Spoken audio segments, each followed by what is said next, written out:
Grand Canyon by G. A. Henty. A Run Ashore. In the month of August, 1856, the bark Northampton was lying in the harbor of San Diego.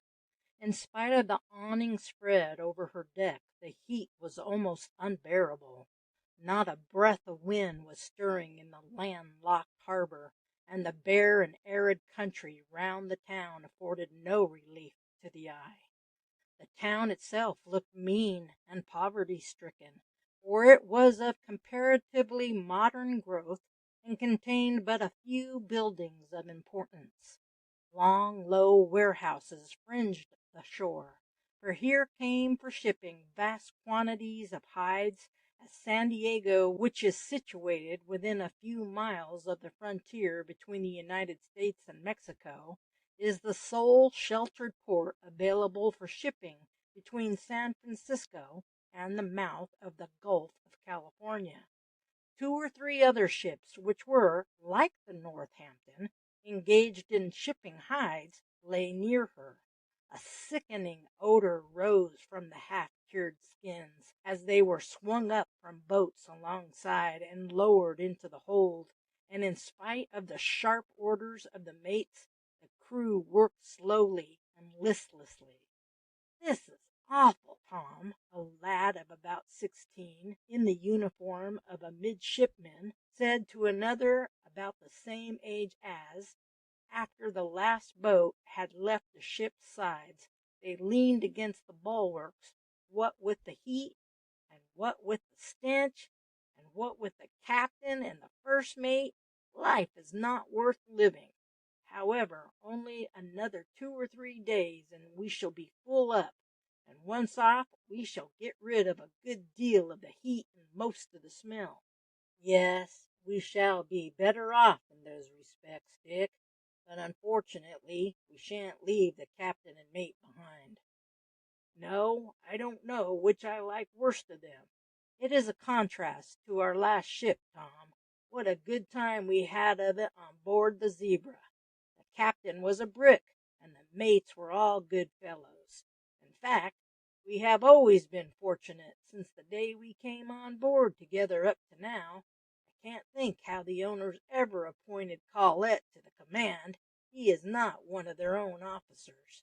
But when Halford was taken suddenly ill, I suppose they had no others at home to put in his place, so had to go outside. My father said that Mr. Thompson had told him that they had heard that he was a capital sailor, and I have no doubt he is. He certainly handled her splendidly in that big storm we had rounding the Cape. I suppose they did not inquire much farther, as we took no passengers out to San Francisco, and were coming out to pick up a cargo of hides here for the return journey. But he is a tyrant on board, and when I get back I will tell my father, and he will let Thompson know the sort of fellow Collett is. It doesn't do one any good making complaints of a captain, but my father is such friends with Thompson that I know he will tell the other partners that he hears that Collett isn't the sort of man they care about having commanding their ships, without my name coming into it. If he does, I can't help it. I know Thompson will see that I don't sail with Collett again, anyhow, and will get you with me, as he has often met you at my father's, and knows what chums we are. Collett brought Williams with him, and they were a nice pair. I believe the second and third are just as disgusted as we are, and as Allen is a nephew of one of the partners, he will put a spoke in their wheel too when he comes back. Well, we might be worse off in some respects, Dick. We have 2 good officers out of 4, and we have a very fair crew, and we have good grub, and the company always victual their ships well, and don't put the officers' messing into the hands of the captain, as they do in some ships." Presently Mr. Allen, the second officer, came up with the 2 lads.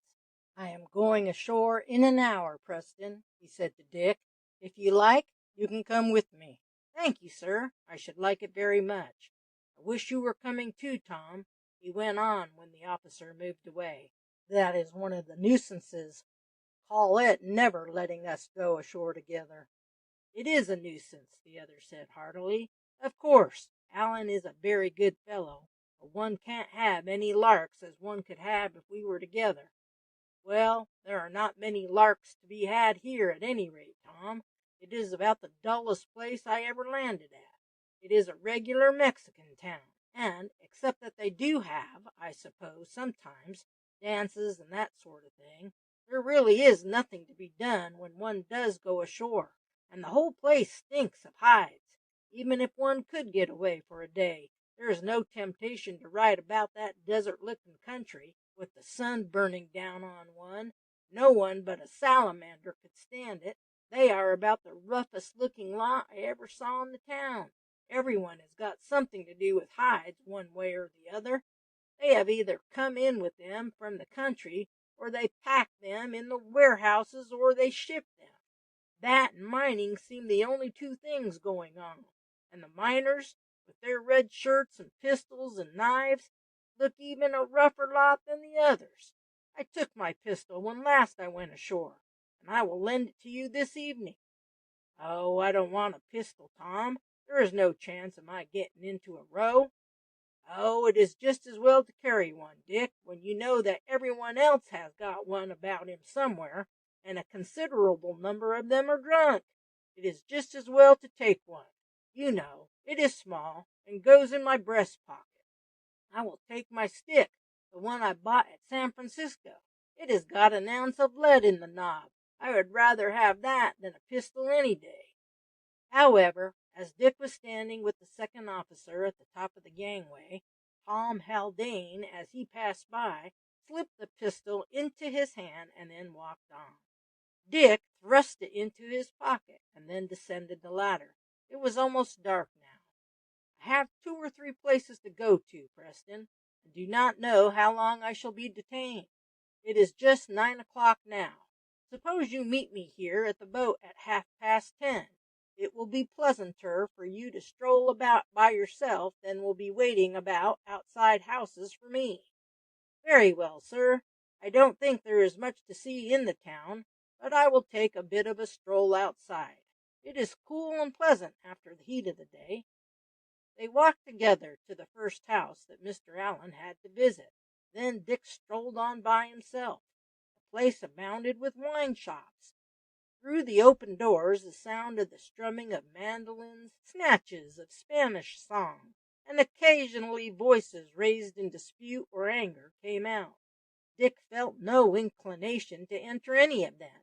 Had his chum been with him, he might have looked in for a few minutes for the fun of the thing, but alone he would be the object of remark, and might perhaps get involved in a quarrel.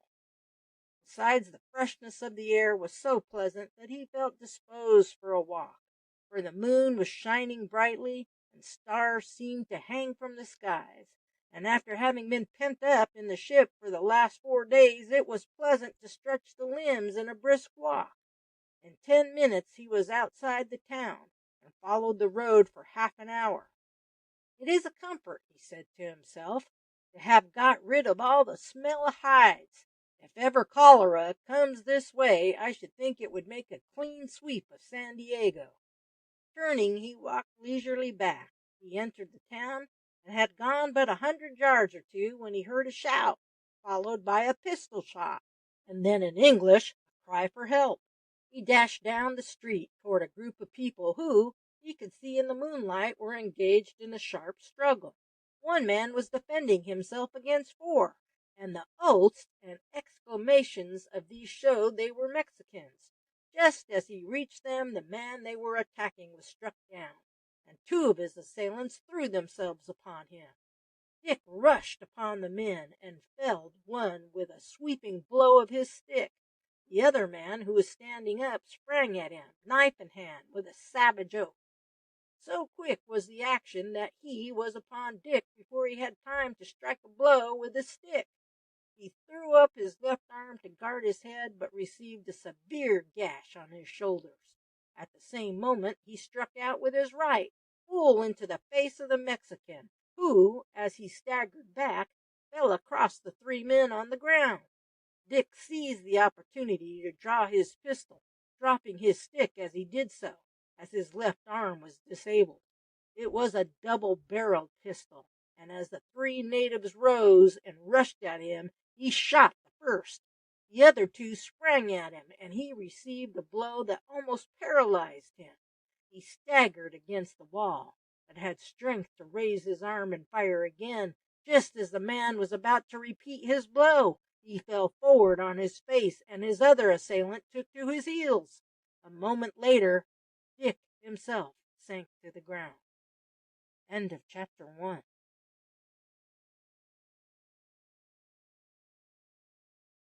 Dick's escape. When Dick opened his eyes, it was broad daylight. He was lying in a barely furnished room. A surgeon was leaning over him, bandaging his wounds, while on the other side of the bed stood three red-shirted men, whose rough beards and belts with bowie knives and pistols showed them to be miners. One of them had his face strapped up and his arm in a sling. An exclamation of satisfaction burst from him as Dick's eyes opened. "That is right, lad. You will do now. It has been touch and go with you all night. My life ain't no particular value to nobody, but such as it is, you have saved it. But I won't talk of that now. What ship do you belong to? We will let them know at once." "The Northampton," Dick said in a whisper. "We will get your friends here in no time." But when Mr. Allen came ashore, Dick was again unconscious. The mate fetched two more surgeons, who, after conferring with the first, were all of opinion that although he might possibly recover from his wounds, weeks would elapse before he would be convalescent. Before night fever had set in, and it was a fortnight before he was again conscious of what was passing round him.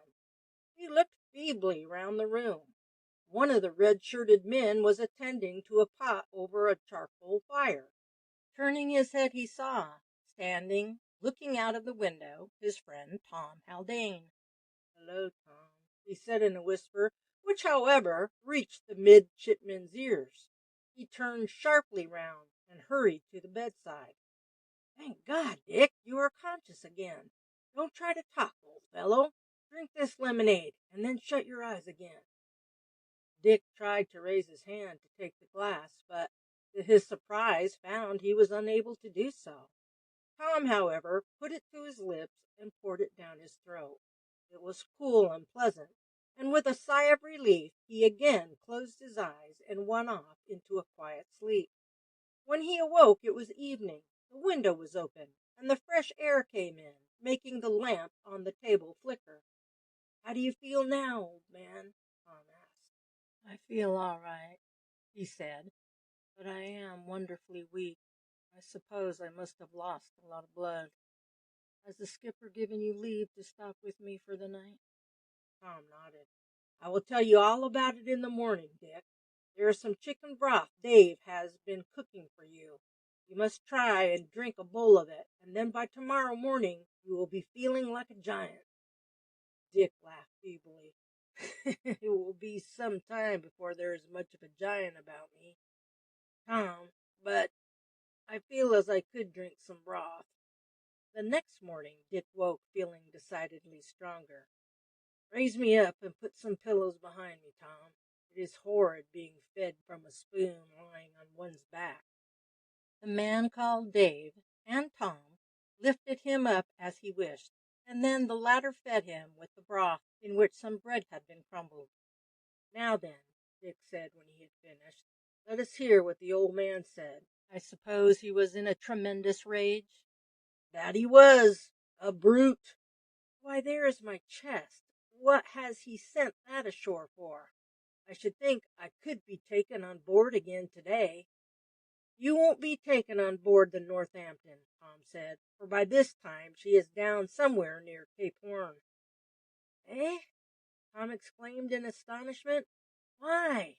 How long have I been here?" "A fortnight today, Dick."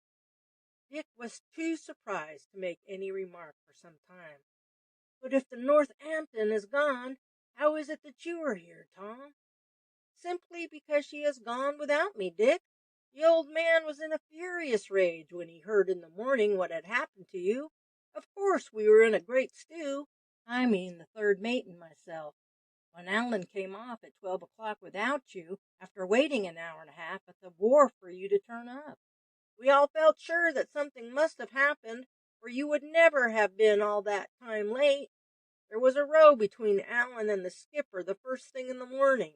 Allen wanted to go ashore to make inquiries about you, and the old man would not let him, and said that no doubt you had deserted, but that if you came on board again, he would have you put in irons. Well, there was a regular row going on when a boat came off with a man in a red shirt, who I know now is one of Dave's partners, and said that you were desperately wounded, and that the Spanish doctor they had called in thought you would die. So then the old man couldn't help Allen's going ashore. Of course he could do nothing, as you were insensible, but he got two other surgeons. Their opinion was that you would never get over it, but that if you did, it would be a long time first. When Allen got back, there was another row. He wanted to have you brought on board. The captain said that as you had chosen to mix yourself up in a row on shore, you might die on shore for anything he cared. Then I asked for leave to stay with you when the vessel sailed, and got sworn at for my pains.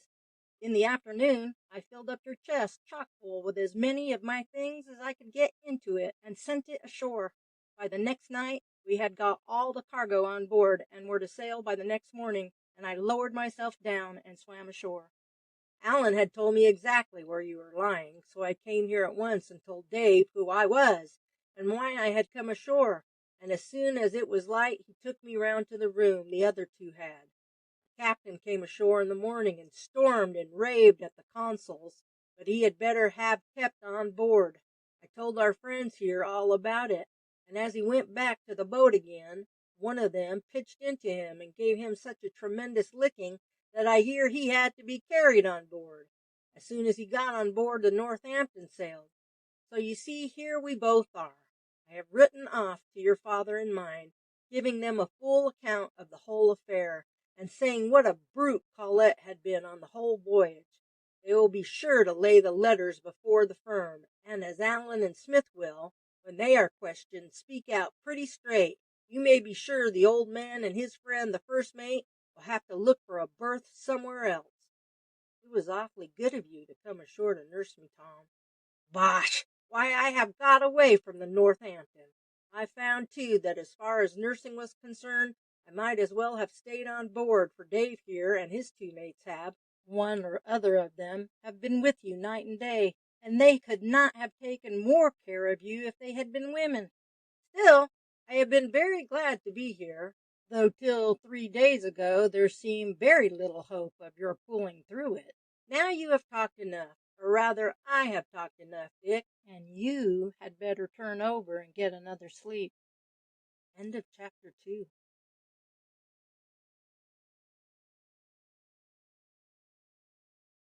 The Gold Seekers.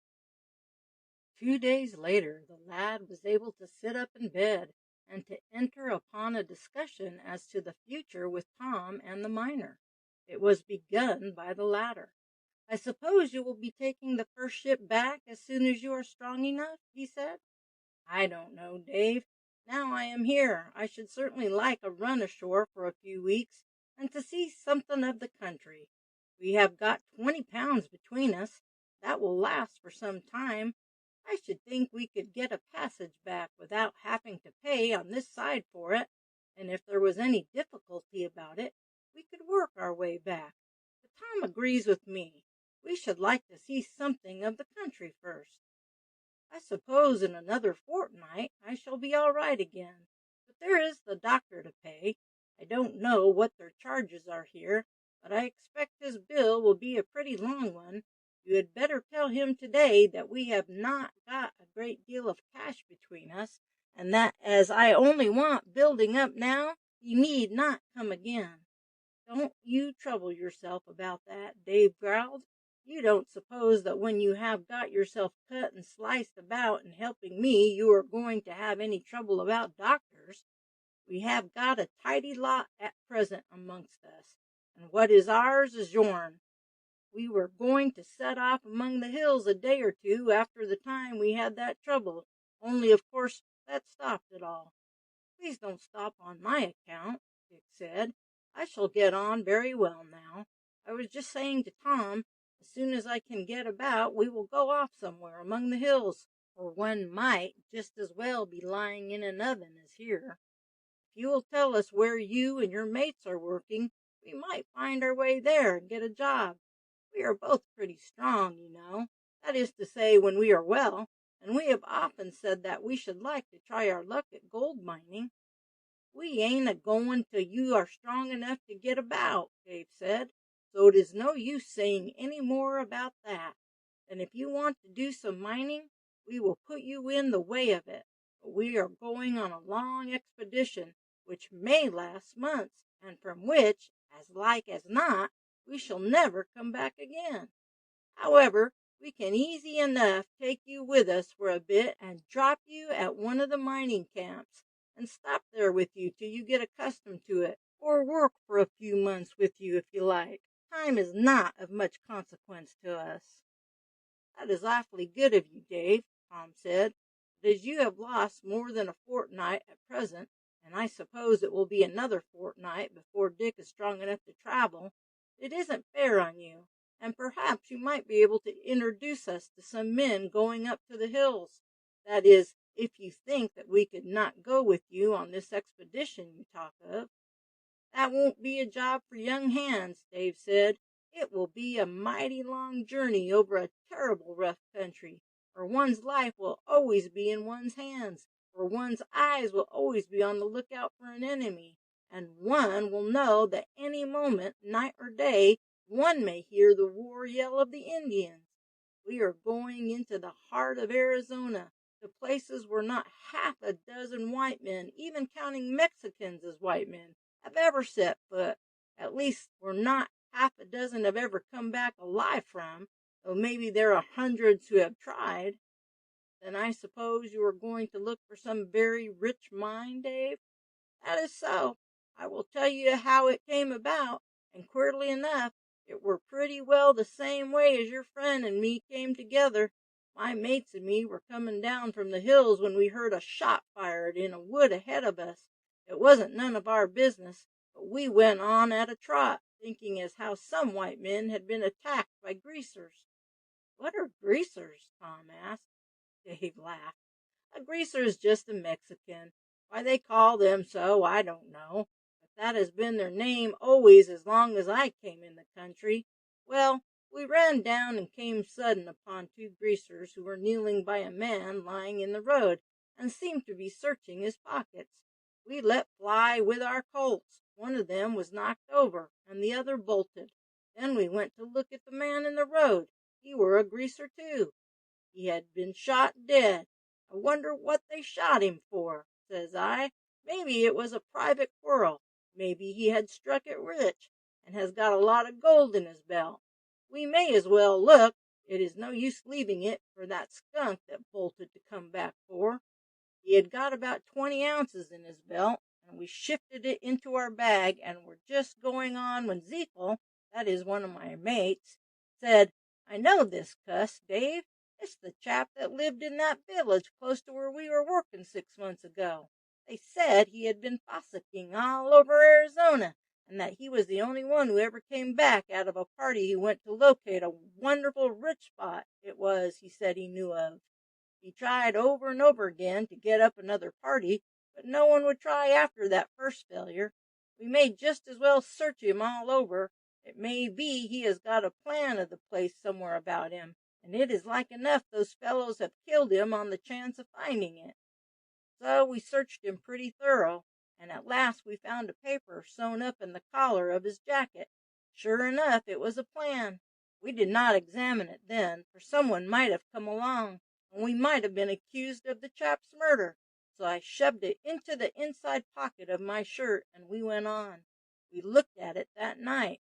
There were several marks on it, and names, one of which we had heard of, though we had never been so far in the Indian country. Well, as you may guess, we had some big talks over it, and at last we reckoned we would have a try to find it. We had been lucky and had struck it rich at the last place we had been at, and we agreed, instead of spending our money in a spree or at the monte tables, we would fit out our expedition and try it. Now I believe that attack was made on me to try to get that piece of paper. The chap who bolted may like enough have hid himself and watched us, and may have seen us find it, and may take charge of it. We thought more than once since we came down here that we were being dogged by a greaser, but we never thought about the paper. That evening I had been out by myself, which I did not do often, for we in general went about together, and was going back along that street, and was pretty nigh home, when someone said in Spanish, "That is the fellow," and then 5 men jumped out with knives in their hands. I had just time to whip out my 6-shooter and fire once. One fellow went down, but at the same moment I got a clip across my wrist with a knife, and down went the pistol. Then I got a slice across the head, and another on the shoulder, and down I went. 2 of them threw themselves on me, and I shammed dead, knowing that if I moved it was all over with me. One of them shoved his hand in my trouser pockets, and the other tore my shirt open. I heard a sudden row, a blow, and the fall of a body. Then one of them came tumbling down on the top of us and knocked the 2 fellows over. Then they jumped up, and I heard your pistol crack twice in 2 falls, and as I got up onto my feet to lend a hand, I saw one of the fellows bolting down the street, running off in another direction. That was the one, I think, that came down on the top of us. I have been wondering since then how it was that that fellow fell, for you did not fire till they jumped up. Dick explained that he had felled one with a blow from the stick, and not having time to strike with it again, he sent the second staggering over the group with a blow of his fist. "Those are the 2 that got away, I expect," he said. "I expect so. There were 4 bodies on the ground. Yours, the 2 fellows you shot, and the one I wiped out to begin with." "Has there been any row about it?" Dick asked. "No, they take these things quietly. If it had been one of my mates and me who had killed 3 Mexicans, our story that we had been attacked might not have been believed. But as it was certain that a young ship's officer would not have joined me in falling foul of 3 natives, they just took and buried them, and there was an end of it." End of chapter 3.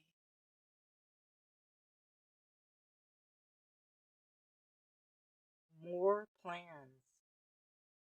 "I suppose this is Dave's room?" Dick said when he and his friend were alone.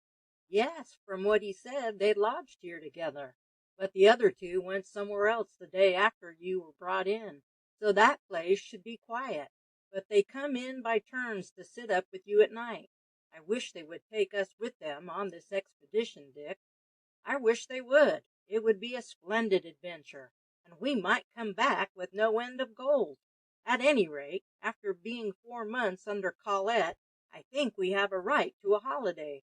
I expect they will let us go with them if you make a strong point of it, Dick. It shan't be for want of trying, Tom, anyhow." The lads had their way. As soon as the 3 men saw that they were really bent upon accompanying them, they raised no further objections.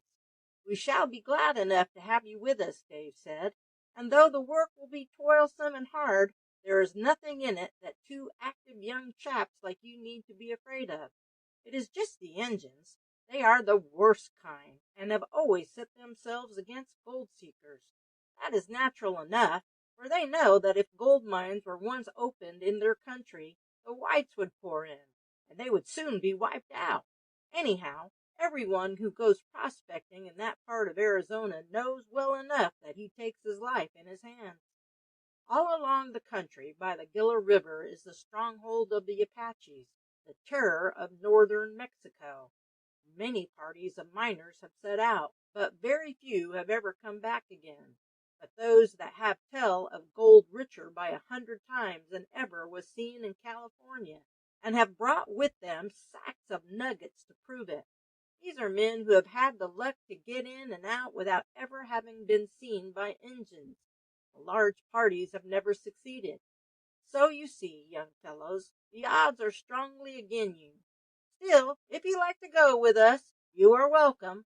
But if the time comes when the redskins have got us shut up in some place we can never get out alive, remember that you are there on your own choice, and that we had no hand in getting you into the scrape. We will never blame you, whatever comes of it, Dave. If the risk is not too great for you and your comrades, it is not too great for us. There is nothing in the world we should like so much as such an adventure. Well, that is settled then, and no more words about it. We shall be glad to have 2 more with us, and we intended to go alone, only because it is not everyone that can be trusted. What do we take with us? We shall each take a horse and a Mexican pony to carry our food and traps. If everything goes right, and we find a bonanza, we can load them up on the way back. $20 will buy a pony here. Then you will want a critter each to ride. We are not going to get first-rate ones, for if the Indians come on us, it is fighting that we shall have to do, not riding. Among those mountains, no shod horse of the plains has a chance with those Indian ponies, which can climb like goats and go at a gallop along places where a horse from the plains wouldn't dare move. Then you will want rifles and 6-shooters. That is about all. I'm afraid our stock of money will hardly run to it, and I think we had better work for a while in one of the diggings to make up what we shall want. We have 20 pounds between us, Dick said, and we can draw on our fathers for 25 pounds each. The consul here has, of course, heard of my being wounded and left behind, and I expect he won't mind cashing our draft. There will be more than we want, the miner said. Still, it is as well to be on the right side. If we don't find any gold up there, we shall want a little when we get back to keep us going until something turns up. 3 days later, Dick was strong enough to go with his friend to the consul's.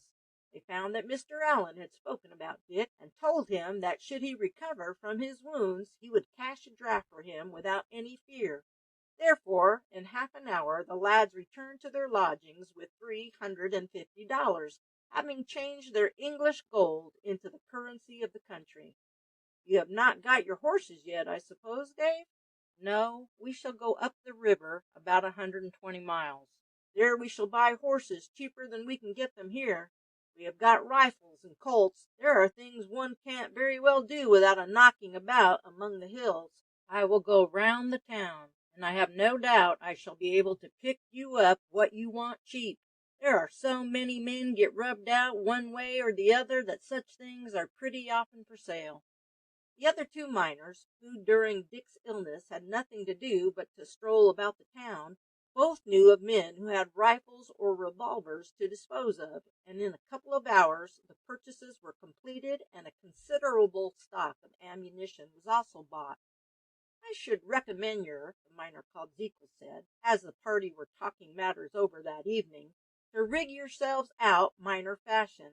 Them uniforms look very nice on board ship, but they ain't much good for knocking about in the mountains, and yer can leave them here, and take to them again when yer gets back. The lad thought the advice was good, and next day rigged themselves out in red shirts and high boots, in which were tucked the bottom of the thick moleskin trousers. They also bought jackets of the same material as the troopers. You will be glad of them at night, Dave said. It gets pretty cold up in the mountains when the sun is down, and we shan't be lighting any fires, you bet. They also bought a couple of rough blankets each, a spare shirt, and 2 or 3 pairs of stockings, a couple of long bowie knives, and 2 broad-brimmed felt hats. End of chapter 4.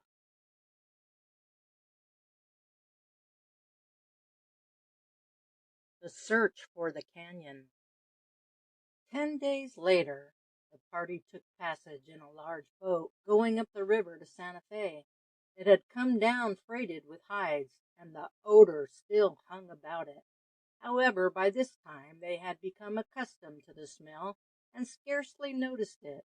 The boat was manned by 6 Mexicans, who sometimes pulled it along, sometimes, when the stream was rapid, got ashore and towed from the bank. It took them 6 days to arrive at Santa Fe. Although just inside the United States frontier, the population was almost entirely Mexican.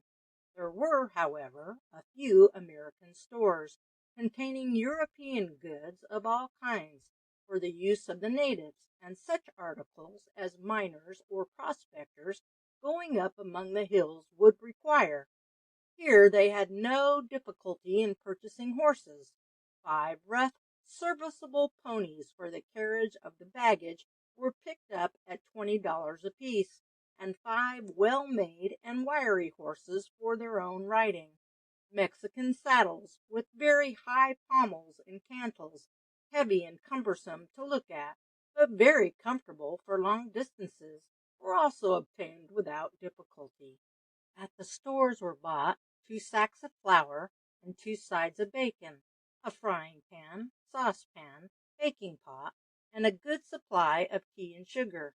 4 large water skins, 5 small ones, completed their purchases, with the exception of shovels, picks, and pails for washing the gravel. "Going up among the hills again, Dave?" remarked the storekeeper, with whom the miners had often dealt before. "Yes, we are going to try a new direction this time, and don't want to have to come back directly we have struck anything. We have got enough grub here for 3 or 4 months, reckoning as we shall occasionally get hold of bear or deer meat." "Well, you had better keep clear of the Indian country, Dave. They made a raid down south, I hear, last month, and burnt 6 Mexican villages, and they would make short work with you if they came across you anywhere near their country. However, I suppose you ain't going to be fool enough to go that way, especially as I see you have got 2 green hands with you." "They are old enough to be useful," Dave said. "We can put them to cook and look after the horses if they can't do anything else. They are Britishers, and one of them stood by me pluckily in the mess I got into in San Diego. So, as they had left their ship and were out of a berth, I thought I would bring them with me, as they had a fancy for seeing a little of mining life before they shipped back again." 2 days after their arrival at Santa Fe, they started. "We will strike due south, as if intending to enter Mexico. One never knows who is watching one," Dave said the evening before. "There are always some pretty hard men about these border towns, miners who are down on their luck, men who have had to run from the northern diggings, and such like.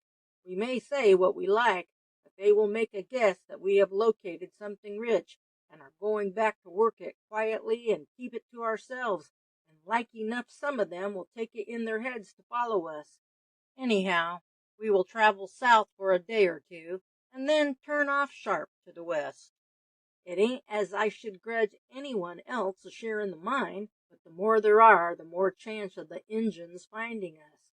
Besides, some of these chaps are so reckless that like as not they would light a big fire if they wanted to cook a loaf of bread. We 3 have been up that way before, although not so far as we are going now, and we know what we have got to expect, and that, if we are going to bring our scalps out again, we have got to sleep with our eyes open." Another fortnight's traveling, and they had passed the last settlements, had left Fort Mason behind them, and had entered the country that the Apaches and kindred tribes claimed as their own. The 2 lads had enjoyed the journey immensely. They had traveled about 15 miles a day, their pace being regulated by that of the pack animals. During the heat of the day, they had all halted in the shade of some clump of tree or bush. Here the horses had picked up their sustenance, grass and leaves, while the men slept. At night they had camped, when they could find such a spot, on the banks of a stream. Then a big fire would be lighted, a dough of flour, water, and soda would be mixed and placed in the baking pot. This was put among the red embers, which were drawn over the lid so as to bake it from above as well as below. Then, if they had no other meat, rashers of bacon would be grilled over the fire and eaten with the hot bread. Generally, however, they had been able to purchase a kid or some fowls at one or other of the little villages through which they passed. They always carried with them 2 of the large skins filled with water, in case none should be met with at their halting places. This sufficed for tea and for a good drink at night, and before starting in the morning for the horses. The villages, however, had become fewer and fewer, and at the last through which they had passed, they had bought one of the little bullocks of the country, cut the flesh into strips, and hung it in the sun to dry, halting 3 days for the purpose. End of chapter 5.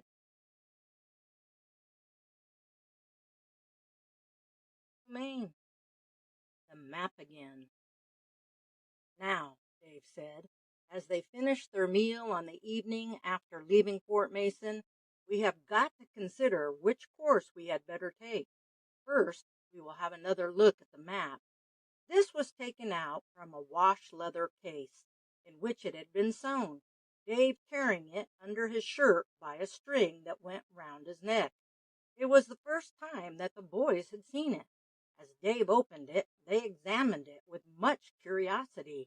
It was divided in two. The upper one appeared to be a general map of the country, the lower one a plan of the immediate locality of the spot. "It looks very confusing," Dick said as he examined it. "You see, the chap as made it did not do it for other people, but so that he could find his way back by it. This line that runs along the bottom of the other map I take to be the Gila, which is a big river which runs right through the Indian Territory and falls into the Rio Grande. I have gone up it from that side 200 or 300 miles. We were a pretty strong party, but we had to fight our way back again, and lost pretty near half our number. You see by the map it lies on the north side of the Gila, but as the Gila is 800 or 900 miles long, that don't help us a great deal, and the map wouldn't be any good to us if it was not for this mark here up near the top. You see, all these things are meant for mountains, but as one mountain on a map is just like another, we should be downright done if it was not for this mark. You see, there are 3 little jags here close together. Now, I take it those 3 jags are meant for a mountain the Indians call the Three Sisters, which is a mountain with 3 peaks close together. I never saw it myself, but I have spoken with miners who have seen it from the north. Now, here you see, to the south of the Three Sisters is a cross, and I take it that's the mine. You see, there is a black line waving about among the mountains that stops at that point. I guess that is the line they traveled by." "But there is nothing to tell us what scale the map is on, Dave," Tom said. "It may mean 500 miles from end to end. It may mean 50. If it is 500, it must be 70 or 80 miles from those peaks to the cross. If it is 50, it is only 7 or 8. "That is so," Dave agreed. "Have you any idea how far it is from the 3 peaks to the river?" "Yes, I heard it is about 50 miles north of the Gila." "Well, that would make this spot marked from 15 to 20 miles from them. The length of the map would be about 200 miles, and as the peaks are about a quarter of the distance from the right-hand side, this map begins about 150 miles to the west of the peaks. I should think it would be at some well-known place that the maker of this map began, some place that he knew he could find again without difficulty." "That is so. You will see the line begins at a stream running north and south. There is a mark here each side of the path line. Of course, they might mean anything. They might mean trees or rocks. Then look here, there are 2 more dots out here, and if you were to draw a line straight through them, it would come to the other dots. One must be 3 or 4 miles off, and the other 12 or 15. The farthest one may be a peak, and the one nearer some conspicuous tree or rock in a line with it." "Yes, that is what we make it out to be," Boston Joe said. "We have the choice of either going up the Gila Valley and mounting this side stream till we come upon something that agrees with these 4 marks, or of keeping along from the west by a valley about the right distance from the Gila." "I should not think we can trust much to distances," Dick said. "This man was merely sketching out a plan to help him on his way up again, should he ever make up a party to return to the mine, and though probably these bendings and turnings of the road are to be depended upon, the map itself cannot be done to any scale. Here the peaks are made twice as far from the left side as they are from the river, but they may be really 4 times as far, or they may be only the same distance. There is no saying at all, as he has drawn it. The point where the road begins is a good deal more to the south than the peaks are. If the scale is correct, it is not more than 30 miles at most of the Gila that the path begins. You see, about halfway between this point and the river are 5 or 6 little marks like a B upside down. I see there are other marks like these at different places on the map. I should say they were meant for Indian villages. That is so, no doubt, Dave agreed. Here is another thing beside them. What do you make that out to be, Dick? It looks to me like a tiny bird. It is very small and very badly done, but I am pretty sure that that is what is meant. What in the world can he have put a bird there for? Let us look at the other villages. He examined them carefully. 2 of them have got figures. This one looks like a cat, and this is a snake. At least I should think so. I have got it, Dave exclaimed. Those are names of the chiefs. I know the names of a good many of their chiefs. And there's Rattlesnake and the Mountain Lion among them. And there is the Crow, too, Dave, Boston Joe put in. So there is. I know he is the chief of the tribes whose country lies this side of the Arizona. No doubt this is his village. Now we have it. I know pretty well where his place is, for I have been further among the hills than that. I can find my way there easy enough. When we get to the stream his village is built on, we have got to hunt along it till we find these marks, and then follow on the line he took. The Crow's village is about 30 miles north of the Gila. That will put these stops 60 miles from the river. Yes, this straightens out the distances pretty considerable, for I should say that from them to the 3 peaks it must be nigh 300 miles. I don't think it is more than 100 from here to the Crow's village. It should be an easy thing following that mark line, but it won't matter if we miss it. Our course will be pretty nigh due east, not, as he makes it, north, for we know the sisters are not more than 80 miles from the Gila. When we get near them, we can't help seeing them. Then we have only got to follow the direction of this map below. There are the peaks. Well, right in front of them is a lower hill with a tree on its top, and that tree, exactly in line with the middle peak, gives us the line. And as the tree just touches the bottom of the peak, it will give us the distance to within half a mile. Here are 2 lines, one on each side of the line from the peak through the trees. I don't know what they mean, but I guess they mark a canyon, and when we go up that, we can hardly help striking the mine, wherever it is. I think we have got the thing pretty well down to a point, and if we go wrong, it is our own fault. Shall we have to come back this way? Dick asked. That must depend upon circumstances, Dave replied. We might make straight north and come down on a pass that crosses the mountains about 150 miles north of the sisters, but I reckon it would be a terrible journey to undertake with loaded mules. Then again, we might strike east and make either for Albuquerque or Socorro. Like enough, we may find that our best way. End of chapter 6.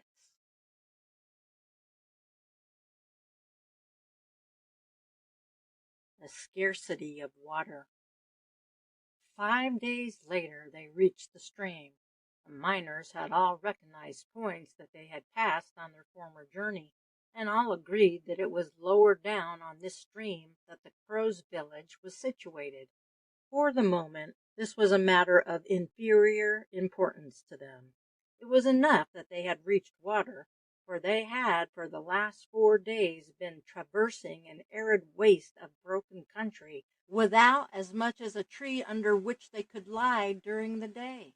They had filled up all their water skins before entering on this region, and these had sufficed for them and their animals, but for the last 2 days they had been obliged to husband it.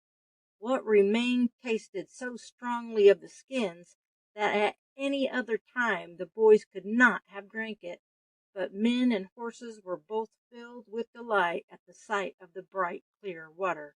The baggage and saddles were removed, and the animals were allowed to drink their fill, and then to lie down in the stream while their riders enjoyed the luxury of a bath. They had done no cooking for the last 4 days, as no fuel of any sort was to be obtained, and they lived upon the dried meat and a drink of flour and water.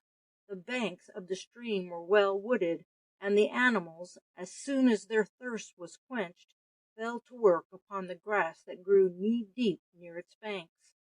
"We must do some cooking today," Dave said, "and a good batch of it. There is no saying when it will be safe to cook again. We must wait till night, and then light the fire in the thickest part of these trees, and fasten our blankets up round it to prevent its light being seen. We can collect the firewood in readiness before it gets dark." The spot was carefully chosen. The horse ropes were fastened from tree to tree around it, and all the blankets hung on them. "We must take it by turns," Dave said, "to keep the fire up and go on baking. We will make a dozen loaves if we can." As they sat round the fire later on, they discussed their next move, and agreed that as the river was shallow they would cross it at once and then follow it upstream. Should they find no landmarks answering to those on the map, they would then return and go down the stream. Next morning they started again, with 15 loaves done up in a blanket on one of the ponies. The journey was toilsome, for the river ran in places through gorges where the rocks rose sure from its edge, and they were forced to make considerable detours and to come down upon it again. They had traveled, they calculated, but 8 miles up the stream when they came upon a valley running east. A small stream ran down it and fell into the river they were following. "This looks like a likely sort of place," Dave said. "It is the sort of valley a party exploring would be likely to follow. There is wood, water, and grass. Now for the landmarks." They went on until they reached the spot where the stream fell into the river. "We can't do better than camp here, Dave," Ezekiel said. "It has been a rough journey for the ponies, and they will be all the better for another good feed." "All right," Dave agreed. "I don't see any signs of the landmarks, but they may be somewhere about. We will unsaddle the ponies. Boys, you may as well walk up the stream a bit. Keep your eyes open, but don't go very far away. Keep your rifles ready for use. There is no saying but what some prowling Indian may not have caught sight of us as we came along." The boys unslung their rifles, which were strapped tightly to their backs. They were already loaded, and started up the valley. In a quarter of a mile they passed through the low wood which filled the bottom of the valley. In front of them was an open space, bright with long grass and flowers. In the center of this stood 2 large trees, one on either side of the stream. They hurried on, and when they reached the trees saw, to the northwest, 2 peaks, one nearer and lower than the other, in an exact line.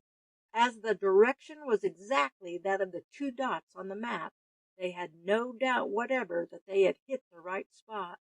They returned at once with the news to the men.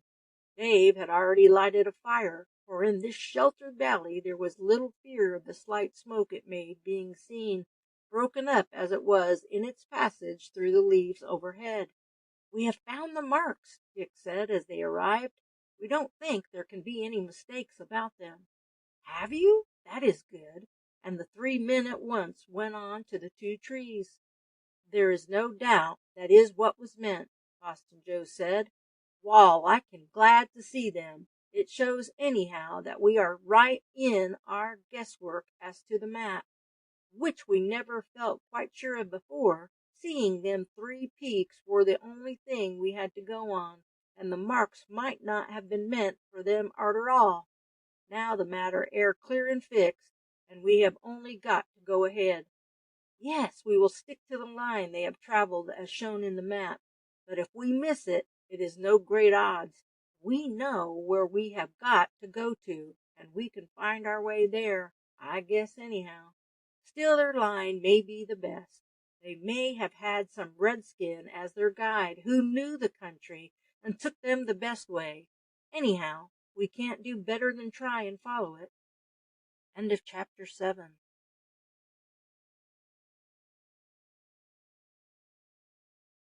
The Golden Valley. It was nearly a month later that the gold seekers arrived at a point due south of the three peaks. The journey had been a toilsome one. At times they made their way through deep gorges. At others they had to climb rocky hills where the horses could scarce obtain a foothold.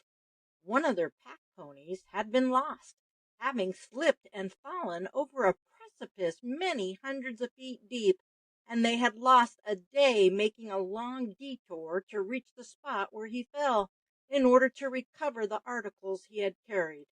For the first half of the distance they had, they believed, followed the track marked on the map, but they then found themselves at the head of a deep valley from which they could discover no egress, and it was therefore clear that they must have misunderstood the marks and have taken a wrong turning somewhere.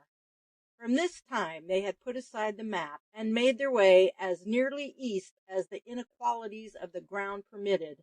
They had no difficulties as to forage for their horses. In many of the valleys there was an abundance of horse grass, and among the rocks the aloe and cactus grew thickly, and when, as was sometimes the case, no water was to be found, they peeled the thorny skin from the thick juicy leaves and gave the pulp to the animals. For themselves they shot 3 bears and several small mountain deer. There was little fear of the sound of their rifles being heard in these mountain gorges, and should the report have reached the ear of an Indian, he would have supposed it was the gun of some red hunters. There were indeed only 2 villages marked on the map, anywhere near the line they were following, as the great bulk of the Indians lived on the slopes of the hills on either side of the Gila, whence they could make their raids into Mexico, or to the south, or to New Mexico to the east. Here among the mountains they could subsist on the proceeds of the chase, and the little plantations tended by the women, but this offered small attractions to the restless and warlike Indians, who preferred depending upon the plunder that they could always gather by a raid upon the defenseless Mexican villages. Thus, during the whole journey, they had not once caught sight of an Indian, though they had 2 or 3 times made out, with the aid of a telescope Tom had brought with him, little clusters of wigwams far away among the hills. "There will be more danger when we get near the place," Ezekiel said one evening when they were talking it over. "The redskins know well enough that it is gold the whites who come into the mountains are in search of, and I guess they know every place where it is to be found. A redskin always has his eyes open. A broken branch, a stone newly rolled down a path, the ashes of a fire, the slightest thing that is new, he is sure to notice, and the glitter of gold, whether in a stream or in a vein, would be certain to catch his eye, and if this place is specially rich they are safe to know of it, and would keep some sort of watch to see that it is not found out by the whites." "That is so," Dave agreed. "Of course we don't know how the party that Mexican got the map from got wiped out. It may have been on their way back, but it is more likely it was at the mine itself, and we may find signs of them when we get there. I hope they had been at work some time before they were attacked. If so, we may like enough find a store of gold without the trouble of working for it. It is no use to the redskins. They don't do any trade with the whites, and they don't wear gold ornaments. They are wise enough to know that if they were to show much gold about them, it would make the whites more eager than ever to come in among their mountains in search of it. So if the Mexican party gathered some up afore they went under, like enough we shall find it."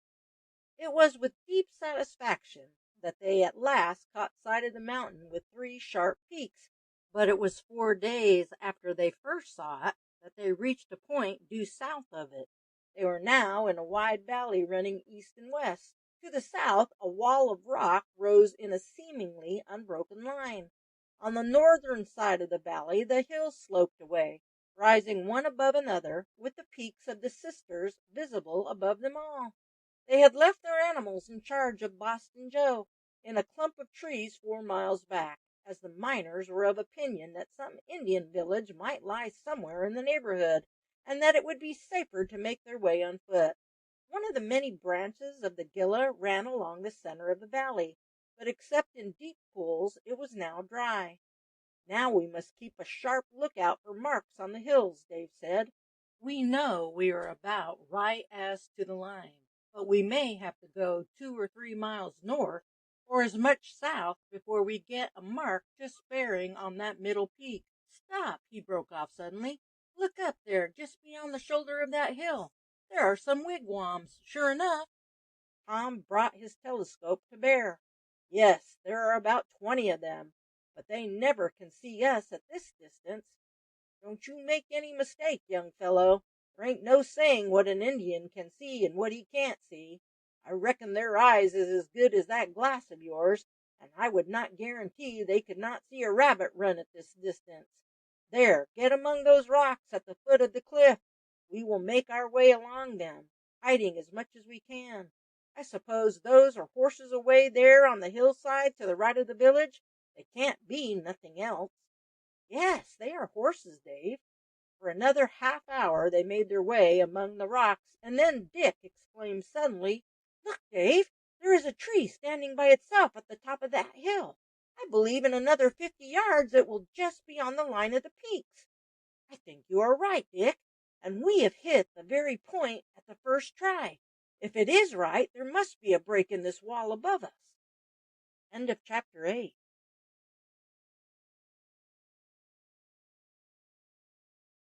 The Tree on the Peak. They hastened on now, with their eyes fixed on the tree. A minute later an exclamation broke from Dave, who was ahead, and the others on joining him saw that the great wall of rock had been split as if by an earthquake.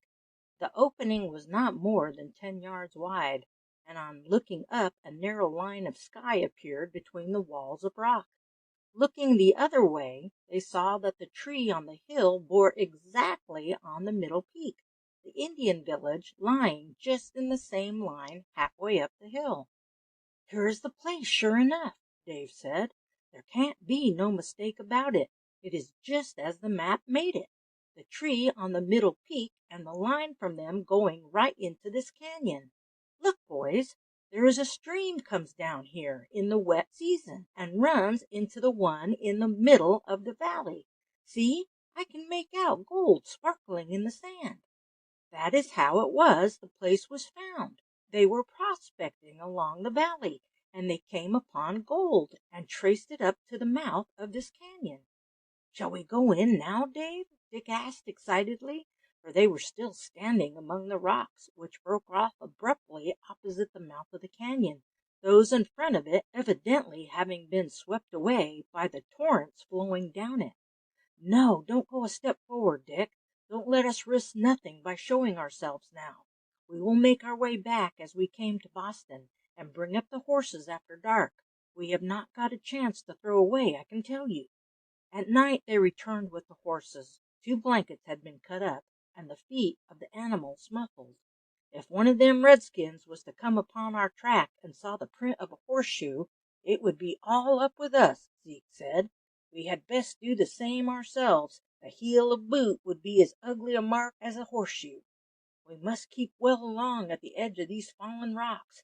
Like enough they come down here to fetch water up to their village, and the further we keep away from the stream the better."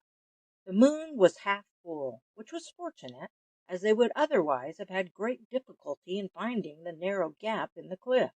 Its light, too, enabled them to avoid rocks that had rolled out farther than the rest. Once inside the gorge it was pitch dark, and they had to feel their way along.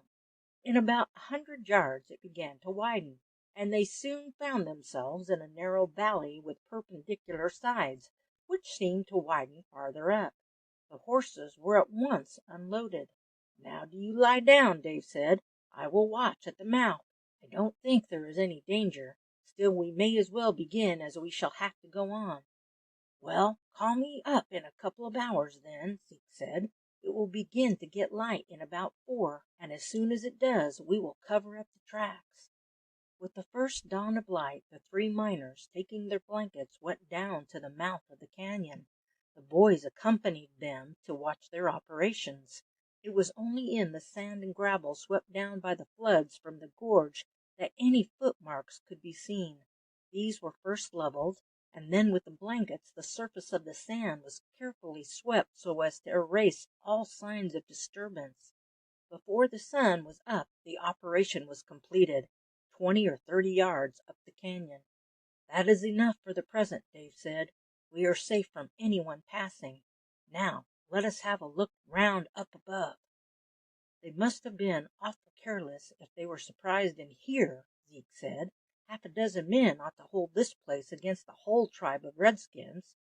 "That is so," Boston Joe agreed, "but the greasers are mighty bad watchmen, and no doubt they thought they were safe in here. That Indian village could not have been over on the hill opposite then, or it would have been put down on the map." "Like enough they had been followed," Dave said. "If a redskin had caught sight of them, he might have followed on their trail for weeks, till he found where they were going, and then made off to bring his tribe down on them. It may be that one has been hanging behind us just in the same way." "It is a very unpleasant idea," Tom said. "The redskins' ways ain't pleasant," Dave said. "Well, let us be moving up. The first thing we have got to look for ain't gold. There is no doubt about that being here somewhere. What we have got to look for is if there is any way out of this hole, because it is a regular trap, and if we were caught here we might hold the gorge for a long time, but they would have us at least certain. Besides, they could shoot us down from the top." They proceeded a few hundred yards up the valley and then stopped suddenly on a cleared space of ground. In the center lay a score of skeletons, some separately, some in groups of twos and threes. The remnants of the rags that still hung on them showed that they had been Mexicans. The two lads felt a thrill of horror at this proof of the fate that had befallen their predecessors. "Wall!" Zeke exclaimed. "That was something like a surprise. There ain't no sign they made a fight of it. They were just caught in their sleep, and never even gathered for resistance. Well, well, what fools men are, to be sure! I shouldn't have believed as even Mexicans would have been such fools as to sleep here without putting a guard at the entrance. I reckon the redskins must have come down from above somewhere, and so caught them unawares. Well, let us be moving on." End of chapter 9.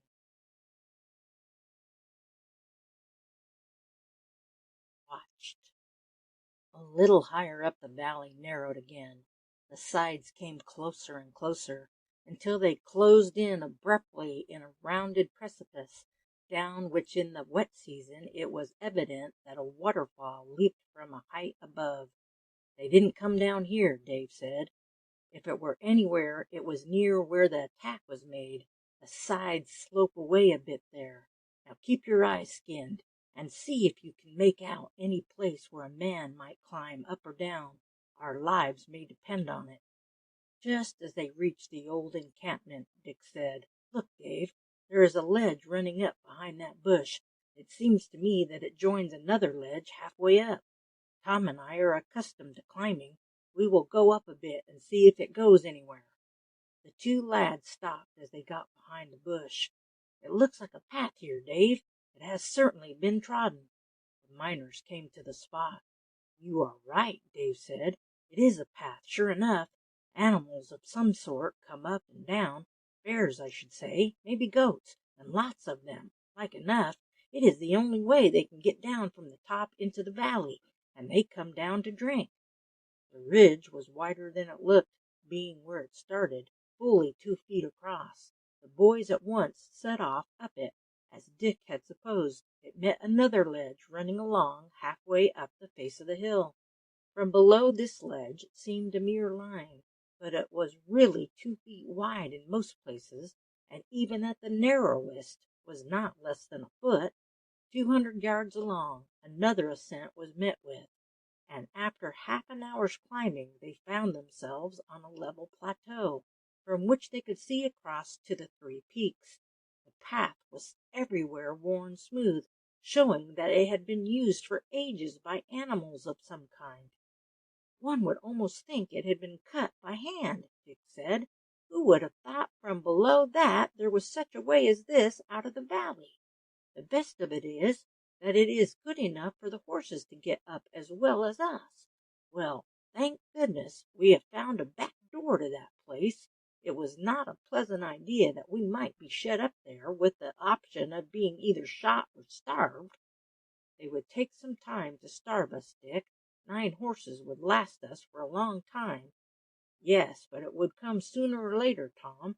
Anyhow, I shall feel a great deal more comfortable now I know that there is a way out. But the Indians know of it too, Dick. If, as Dave thinks, they came down this way to attack the Mexicans. Yes, that is not such a comfortable idea. Well, lads, what do you make of it? Dave shouted to them as they approached the bottom. We have been right up to the top. The ponies could go anywhere. It is narrow in places, but we have passed many worse on the way.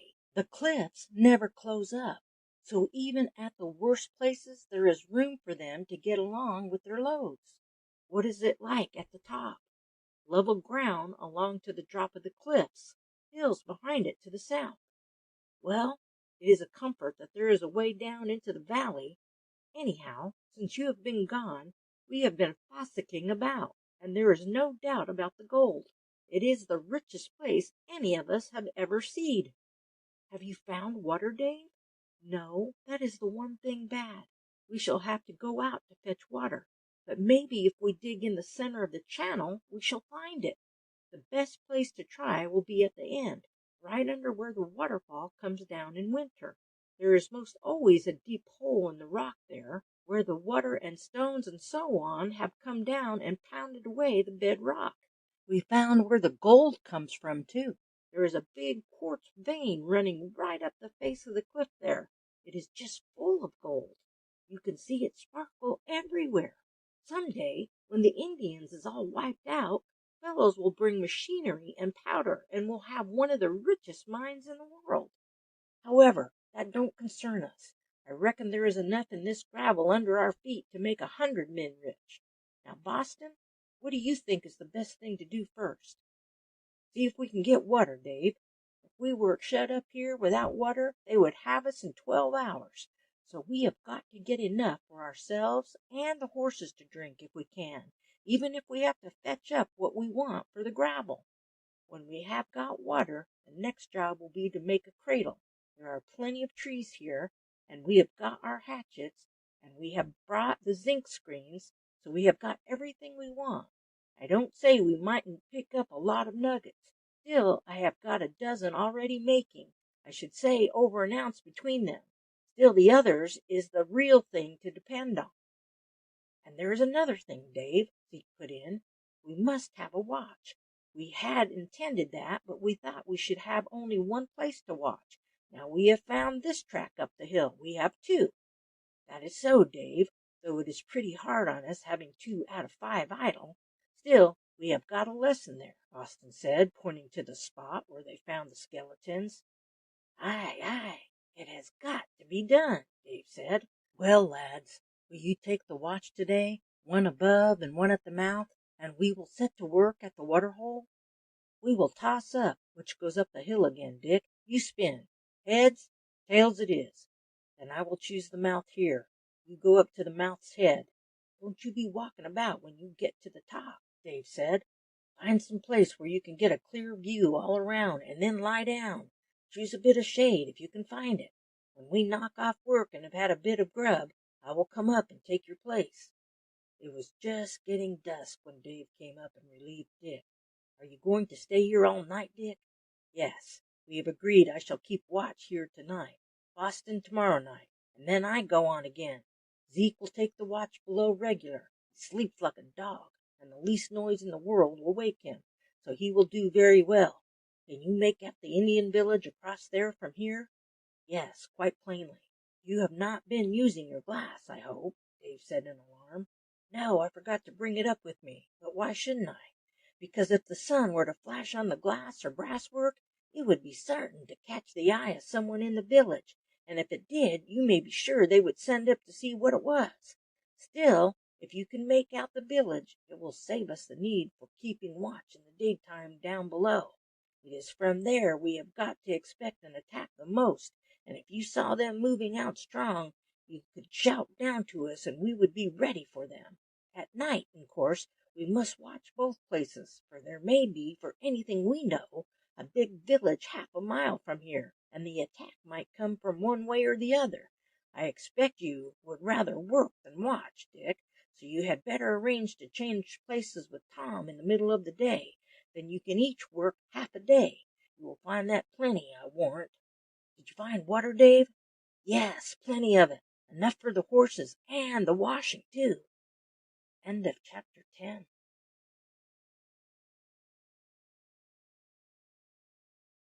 Hard at work. Tom took the first watch in the morning. Dick rendered all the assistance he could to the men, who cut down a couple of the trees that stood in the gorge, chopped them into 8 feet lengths, and then with wedges split them into boards, which they smoothed up with an adze.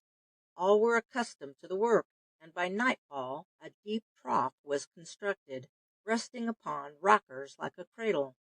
Next morning the work began. 2 men threw the gravel and sand into the cradle, the third kept it in motion, while whichever of the boys was off watch brought water in 2 of the pails from the hole. The horses were no trouble, finding plenty of coarse grass among the rocks, and only requiring watering night and morning. Thrice a day the contents of the cradle were cleared entirely out, and the gold that had sunk to the bottom collected.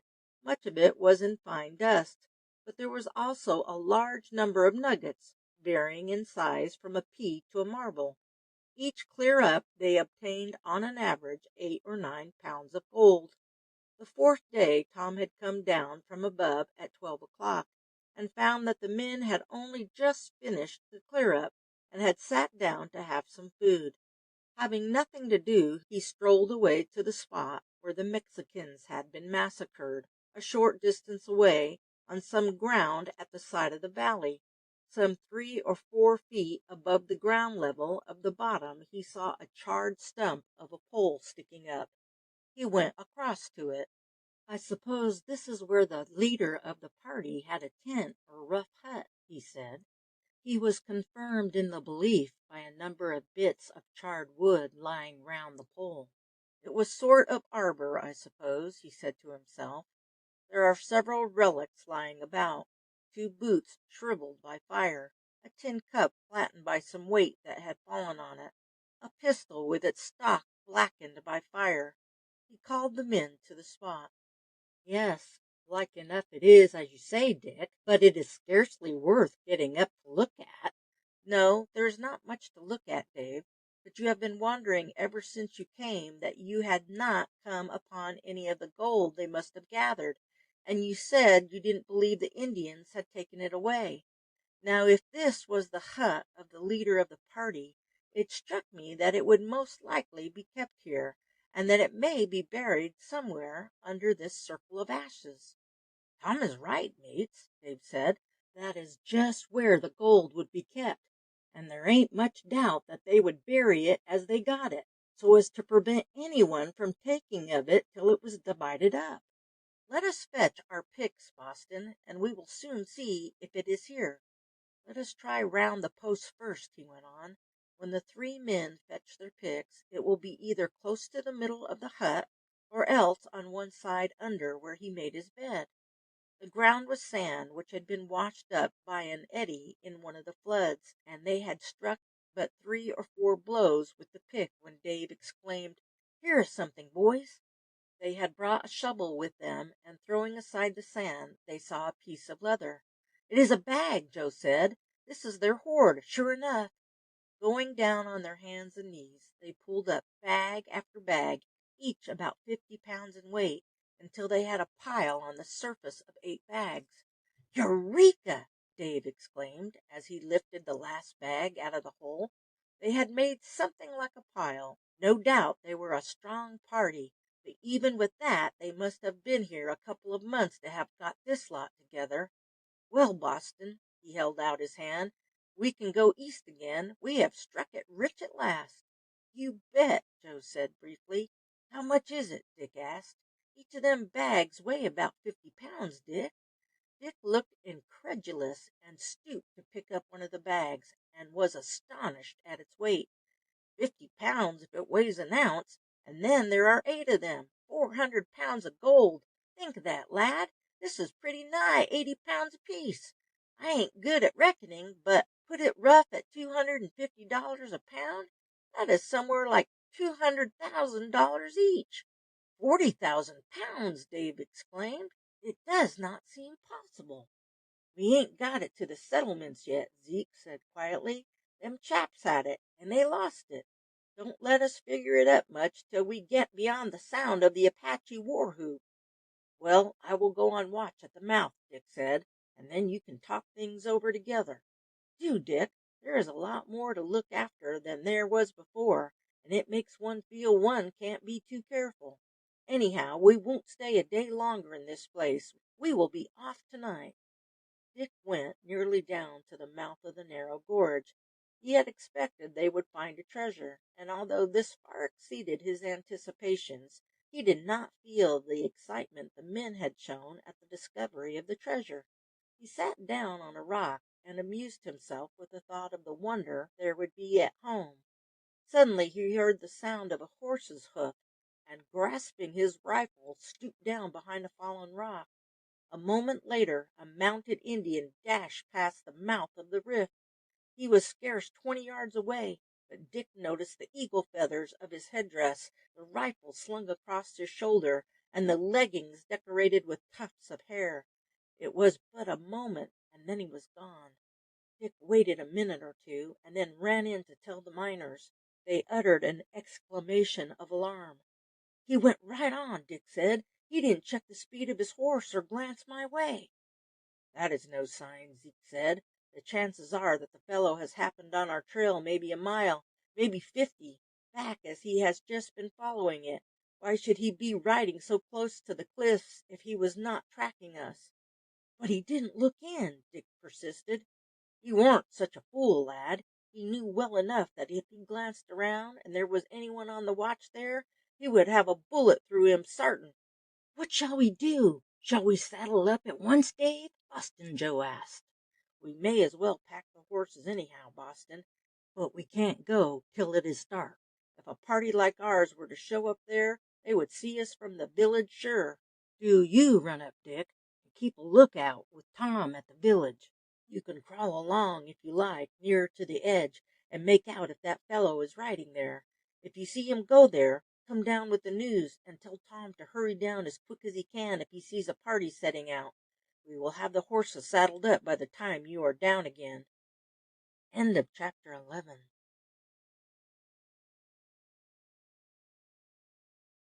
Retreat.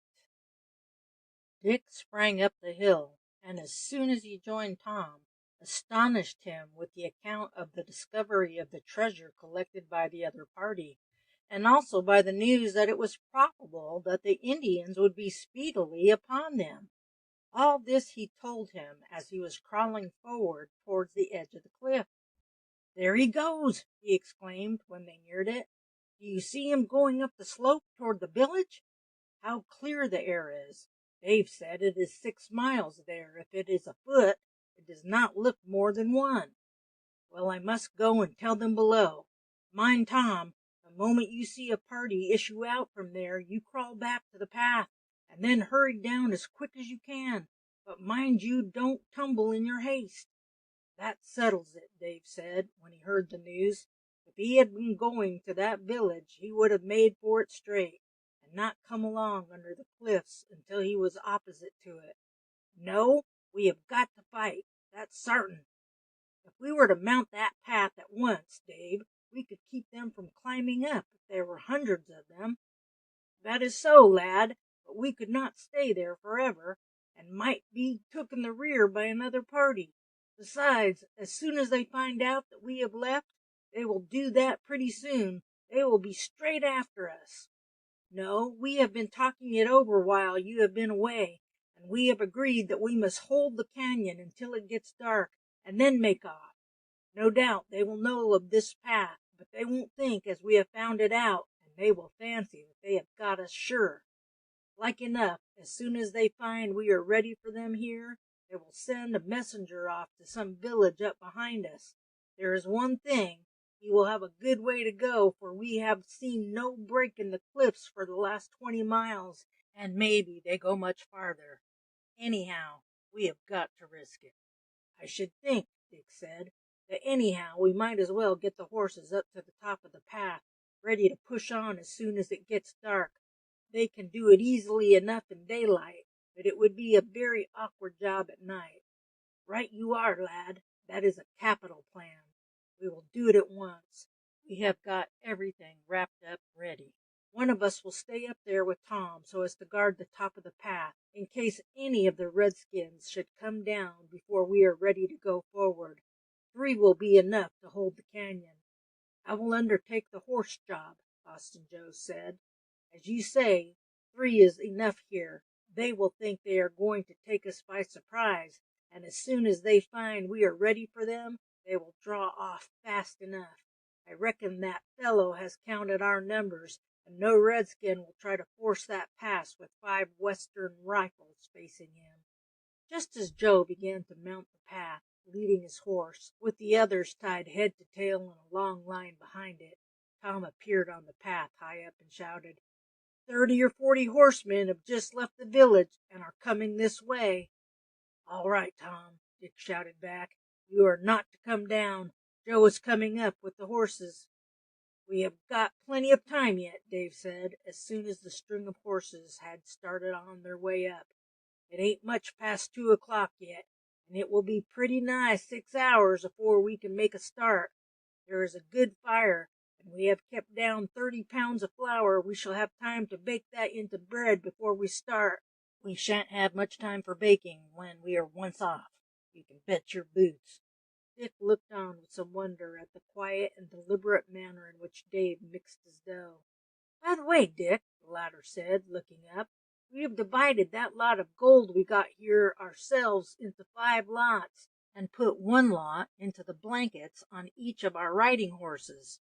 It is like enough that we carry our own scalps back to the settlements. We shan't get any of the 4 baggage ponies there with us. There is about 12 pound of gold in each blanket, so suppose we have to let the other ponies go, we shan't have made a bad job out of our journey after all." "Have you filled the water skins, Dave?" "We filled the 5 small skins we carry ourselves, and one of the others we daren't carry. Each of the horses has got 2 sacks of gold. One of them has got the water skin. 2 others have got 20 pounds of flour each, which will be enough to last us with the loaf we are baking here till we get out of the Indian country. The others have got the tea and sugar.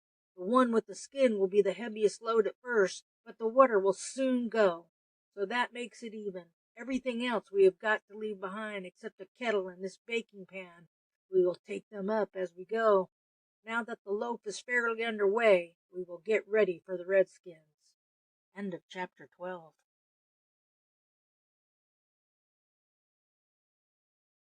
The Redskin. They took their posts behind some rocks in front of them. The bottom was composed of sand and gravel, the only rock being that behind which Dick had crouched, close to the entrance. "Mind, we mustn't all fire at once," Dave said.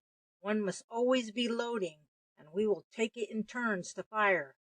Of course, if they make a rush, we must take to our 6-shooters, but they ain't likely to do that. I will fire first, Zeke. You follow me. I reckon they ain't likely to miss either of us."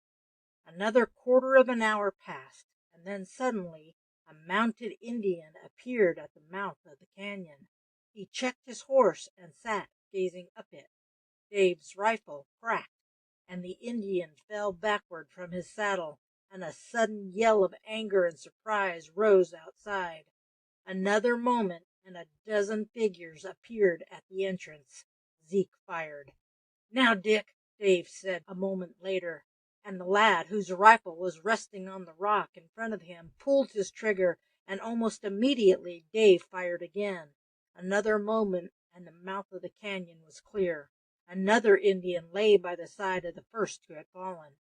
"I reckon all the shots told," Dave said. "We could hardly miss that clump. Now I don't think you will see any more of them. They know we are here, and they know we are ready for them, and it ain't in Indian nature to throw away their lives charging up a place like this. They had reckoned the 5 first would go down anyhow. Then they will guess we have got pistols, and the redskins hate 6-shooters like poison." The time passed slowly, but the quiet in the canyon remained undisturbed. "I expect it is as I said, Zeke. They won't attack again by daylight, though I don't say as they won't try and crawl up when it gets dark, but I don't think as they will.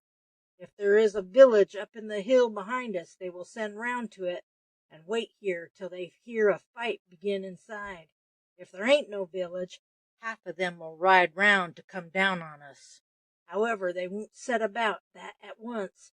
Injuns are never in a hurry, and they think that they have got us safe in here and can take things easy. If it is a long way round and they ain't quite sure of the path, like enough they won't start until they calculate they will get there at daybreak, when they will guess that we shall be all pretty worn out with keeping watch here. I guess that is about it, Dave. Anyhow, we can push out as soon as it begins to get too dark for them to see us from the village across there. That is, as soon as the sun has gone down behind the hills to the south." Dave had from time to time left his post and gone to keep up the fire and to put up a fresh batch of dough in the pan, and as soon as a shadow fell across the valley he said, "Now we will be off. I reckon there is no fear of the redskins getting round for a time, but I tell you that gold makes one mighty fidgety." 6 loaves had been baked, and each taking 2, while Dave, in addition, took the pan and kettle, they mounted the path. When they reached the tail of the string of horses, Dave hailed Boston Joe, and a moment later the miner's head appeared on the edge of the cliff above them. "Is it all clear?" "Aye, I have seen nothing of them, near a thing moving." "Well, we will go at once, Joe. Even a redskin's eyes could not make us out from that village now." The horses were at once set in motion. As soon as they had left the path, the cords were unfastened, and the 5 mounted. "Which way, Dave?" Boston Joe asked. "We had better make west. It is lucky we shall have the moon, for there is no traveling over hills in the dark if you don't know the way. Anyhow, we will make straight back at present, or we may come upon those fellows riding round. We will go in Indian file. I will go first, with a pony tied to mine. The 2 lads will follow. Then either you, Zeke, or Joe can take the last pony, and the other one ride in the rear, so that you can keep us well in sight, and yet be far enough off to use your ears." For an hour they continued their course south, the ground rising as they went. Then they reached a dip running west. "We will follow this," Dave said. "It is the right direction anyhow, and it is as likely to take us down into the valleys again in time." As they proceeded, the dip became more decided, and after 2 hours riding the sides narrowed in. "We shall strike a watercourse soon," Dave said, turning round to speak to Tom, who was riding next to him. "The water that falls here has got to make its way out somewhere, and this is the only way as it can go. Not that there is much water, for it is often months without rain." Presently they found that the ground was covered with pebbles. "There is the watercourse, you see," Dave said. The fall became steeper and steeper, and the ground more stony. Low trees and bushes rose on the slopes on either side. "We had best dismount here," Dave said. "It is growing mighty steep, and we may come upon a sudden fall anywhere, and it is mighty difficult to judge about depth in the moonlight." The lads were heartily glad at the order, for they had for some time been momentarily expecting that their horses would come down over the boulders. "I will go 20 yards ahead," Dave said. "You had better loose the baggage ponies and let them pick their own way. Throw your bridles on your horses' necks. They will go a deal safer so than if you were leading them. The critters can pick their way anywhere if they have got time and can look about." Luckily the moon was still high and shot full down the path they were traveling. Even on foot the lads found it difficult to make their way down.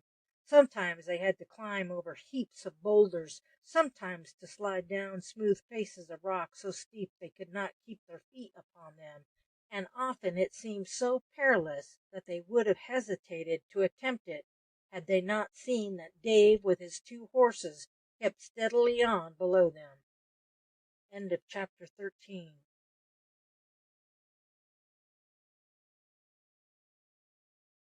In the ravine. The lads were surprised at the way their own horses followed, sliding on their haunches down the steepest places and picking their way among the rocks and boulders. 6 hours after starting, they found themselves in a deep ravine whose sides were covered with trees. They had now lost the moon, and it was far too dark for them to progress further. "We will give them 4 hours' rest," Dave said. "That long halt on the path was worse than traveling. We shall go 3 times as fast when we get light to help us as in the dark. Besides, we have got to look for some place where we can double on them. We shan't find that till we are out of this valley. We shall have to be pretty spry if we are going to get away from them. They will come along fast when they once take up the trail. It has taken us 6 hours to get down here. It won't take them 3. Well, I hope we shall get on the move an hour or 2 before they do. If they wait until daylight before advancing, there will be a lot of hubbub and talk before they really make up their minds that we have really slipped through their fingers and arranged for a start. Still, by midday we shall be having them behind us if we can't find the way to throw them off." "I'd willingly take 20 ounces for my share of that gold to be paid to me at Santa Fe," Boston Joe said. "So would I, Joe. There ain't no denying it. We are in a tight place, and unless we find some way out of it in the morning, my own opinion is that we have only got one chance, and that is to leave all the horses behind us, and to take our rifles and a loaf of bread each, and to start back on foot." "I should not wonder if we came to that," Zeke said, "but we will hold on for a few hours, and anyhow, before we leave them we will hide them bags. Possibly we might come back some day. Anyhow, we could each tote along what we have got in our blankets. It ain't as if we are going to run all the way from here to the settlements. 12-pound weight ain't nothing one way or the other." "No, nor 20, Boston agreed. "I vote if we do have to leave the horses, we slip open one of the bags and take another 8 pounds or so each. 20 pounds ain't much for a man to carry besides his gun and ammunition and a chunk of bread. Well, let the rest of you lie down and get a couple hours sleep. I was off once last night." "All right, wake us up directly you see a change in the sky. We should give the horses a chunk of bread and a drink each before we start." It seemed to the lads that they had been asleep for 5 minutes only when they were roused. It was but the work of a few minutes to adjust the loads again, and to give the horses the bread and water. It was still hardly light in the ravine when they were ready to start, but all were too anxious to get on to delay a moment. As soon as the day had broadened a little, they were able to pick their way along on the comparatively level ground beyond the edge of the watercourse, and the horses were put into a trot. "If we can keep on like this," Joe said, "the Apaches won't be up to us before night. They will know that we have got nigh 12 hours start of them, and though they may start off fast at first, they will soon settle down into a pace that they can keep up all day." After journeying for 3 hours, they came upon the spot where 2 other ravines fell into that along which they were journeying. "Let us hold a council," Dave said. "Now what do you think had best be done? Push straight forward, or take one of these other gulches?" "They seem to run back almost the same line as that ye have been following," Zeke said. "All the better, lad. They will be less inclined to think that we have taken it. What do you say, Zeke?" "I think we had better push straight on, Dave. If they were coming along in the dark it would be a different thing, but they would not go a horse's length before they missed our tracks, and even if we muffle the critters' feet, they are strong enough to send a party each way." "So they are, Zeke, but it would be a sight better to fight a third of them than the whole lot." "I think that it would be better to push on, Dave," Boston Joe said. "There ain't no saying where these narrow valleys lead. They wind and double every way. Besides, they are dry. So I says, let's push on till we get into one of the main valleys." "Well, we will do it, Joe. Anyhow, we may as well do it as I say and muffle their feet. The Injuns will know what we have done when they see the track stop here. But, as you say, they won't know whether we have gone straight on or turned up one side or the other. I guess most likely they will think that we have turned up. Anyhow, they are sure to divide. No further talking was necessary. The blankets were all cut up, bunches of dry grass were laced under the horses' feet to form a pad, and the strips of blankets wound round and securely fastened. "Now on we go again, lads," Dave said, setting the example, and they rode straight down the ravine ahead of them. 2 hours later the blankets were taken off and thrown among the bushes, the rocks having cut through them. They were useless any longer to conceal the tracks, and they incommoded the horses. A mouthful of water was given to the animals, and they again started at a brisk pace. The sides of the valley were now narrowing in again, and becoming much steeper. The trees had ceased, and the bare rock rose in some places almost precipitously. "The water rises high here when there is a storm," Zeke said. "You see, it is pretty nigh closed up somewhere up front here." "All the better," Dave said. "We can make a fight for it in a place like that and hold it till dark. They can't be far behind us now. Stop the horses a moment and listen." A faint sound was heard. "That is them," Dave said. "They ain't above a mile behind. Push on till we find a good place to make a stand." End of chapter 14.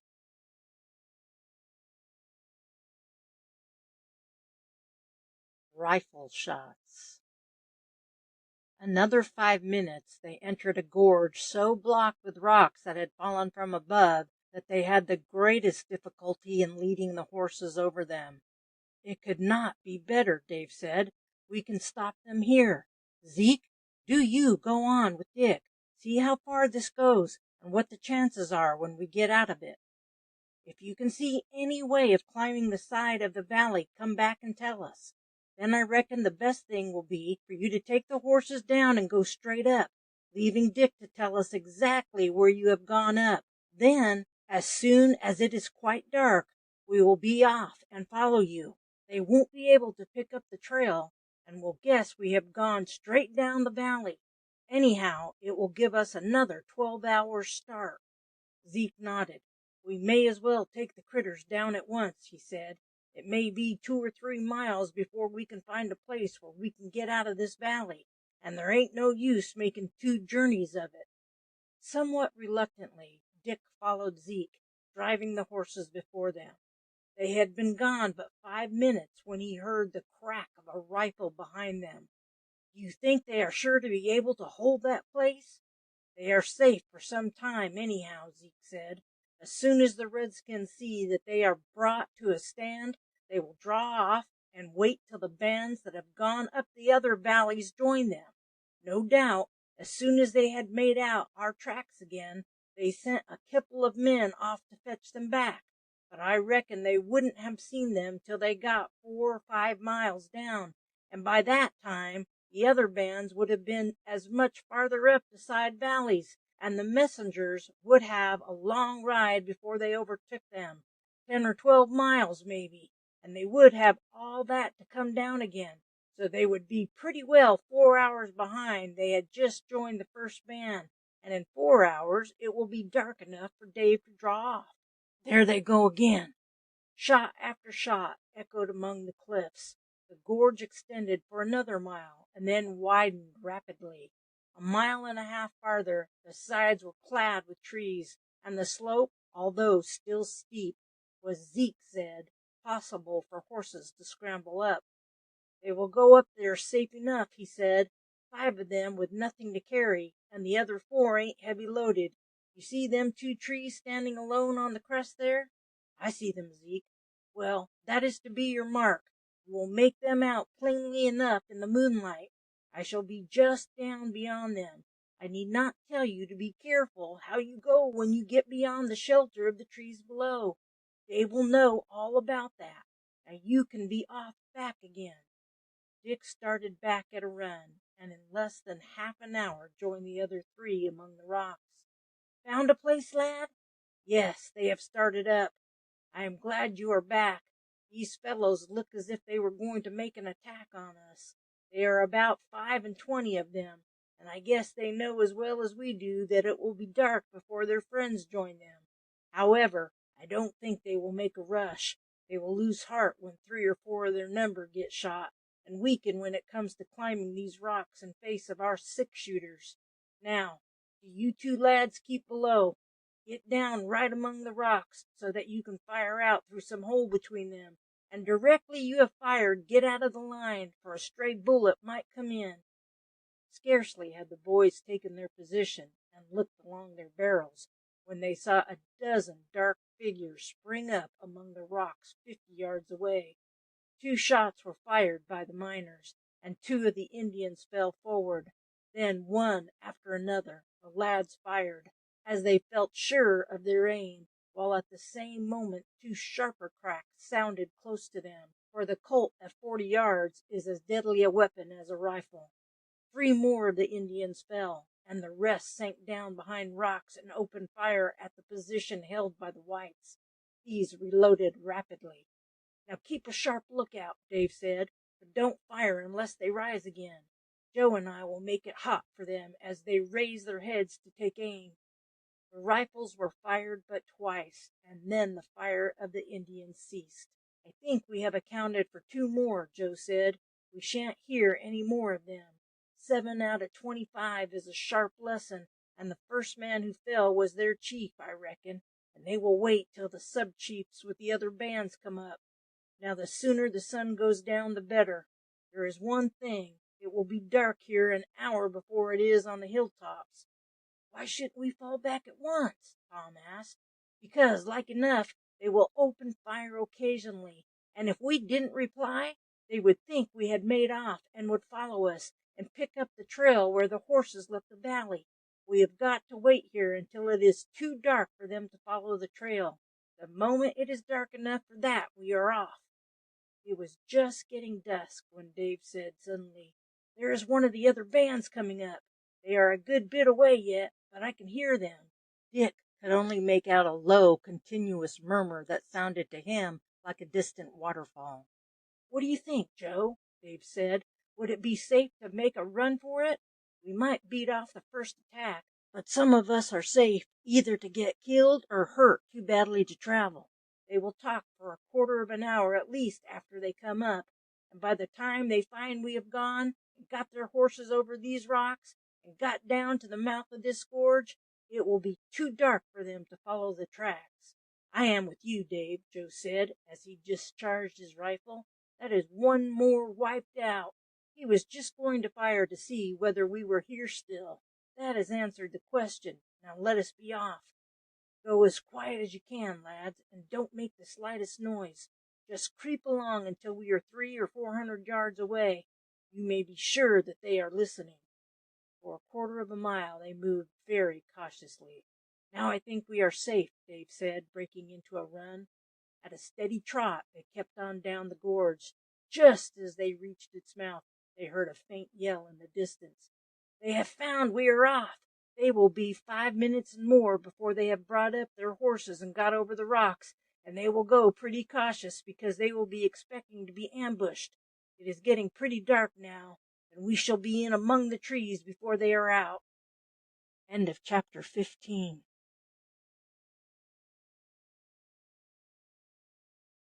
On the return. The trees began fully half a mile above the point where Zeke had made his way up with the horses, and running now at the top of their speed, they were among them before the Indians issued from the gorge. The fugitives went on at a slower pace among the trees until they heard a war whoop and knew that the leading Indians had passed out. Now throw yourselves down, Dave said, and just lie as still as mice. The slightest noise would tell them we had taken to the wood. We want them to go straight on for a bit. In 4 or 5 minutes they heard the tramping of horses, and a party of Indians rode down the valley. There are over 50 of them, Dave whispered. I expect the other 2 bands must have come up together. Now let us get up as high as we can. As long as they are galloping, they won't hear any little noise we may make. But mind how you go, lads. Don't step on a twig. Don't brush against any dead wood that might crack. And mind you, don't set a stone rolling. They climbed for 10 minutes and then came to a spot where they had a view through the trees down the valley. There they are in a heap about a mile down, Joe said, and the boys in the moonlight could see a dark mass gathered in the middle. They are having a talk over it, Dave said. They know if we held on down the valley they would have overtaken us by this time, and they know we have taken to the wood one side or the other. I reckon they won't think it any use searching for us tonight, but maybe they will go straight on for a bit. They won't know how long a start the horses may have had, and they will think we may have had them in the gorge and have mounted and ridden down. Yes, there they go. Now we can move on again without fear of being heard. Half an hour later they joined Zeke, who was with the horses 100 yards over the crest of the hill, in a line with the two trees. No one hurt? He asked as they approached. Nary a scratch, Zeke. We have wiped out 8 of them. The rest have just gone tearing down the valley. Well, we had best be moving so as to get as far as we can before we lose the moon. That won't be till within an hour of daylight, Zeke said. Now, which way shall we go? I think we had better keep along the hillside, Zeke. We can travel fast here, and can get so far that when they find the trail in the morning and follow us, we shall be too far away for them to overtake us before nightfall. So day after day they traveled, sometimes in deep ravines, sometimes high up among the hills, sometimes coming upon a stream and taking in a supply of water, and sometimes well nigh mad with thirst. They had cut up 2 of the empty water-skins and had made rough shoes for their horses, and believed that they had entirely thrown their pursuers off the trail, winding along on what was little more than a goat's track up the steep face of a valley, the opposite side of which was a perpendicular cliff. They had nearly gained the top when the crack of a rifle was heard from the opposite cliff, which was not more than 200 yards away, although the depth of the gorge was fully 1,000 feet. Looking across, they saw that nearly opposite to them stood an Indian village, and that a number of redskins were running toward the edge. Hurry up! Hurry up! Dave shouted. It is too far for them to shoot straight, but a stray bullet might hit us. Push on, lads, with the ponies. We will give them a shot or 2. Our rifles will carry that distance easy enough. The lads pushed on while the 3 miners opened fire. There was but another 50 yards to climb. They could hear the sharp ping of the bullets round them. One of the ponies gave a sudden start, stumbled forward, and then rolled over the edge. In another minute the rest gained the plateau.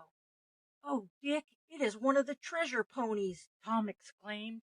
That is a bad job, Tom. Which is it? The gray. Better him than the others. It was one of his bags that we took the gold out of to make us up 20 pounds each, so there ain't above 70 pounds lost. Come on, let us get beyond range. We don't want to lose any more. When they got 200 or 300 yards further, the 3 men ran up. One pony has gone, I see, Dave said. Yes, it is the gray. He had only 70 pounds, you know, so if one was to go, it was best it should be him. Well, let us mount and be off, lads. Like enough those Indians will have to ride 40 or 50 miles to get round this canyon and come here, but anyhow, we may as well push on. It is lucky the horses have done well the last day or 2, and that we have got our water-skins full. End of chapter 16.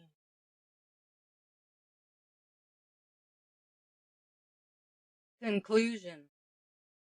Another 10 days of arduous toil, and in turning a sharp corner in a defile, they saw a number of men at work.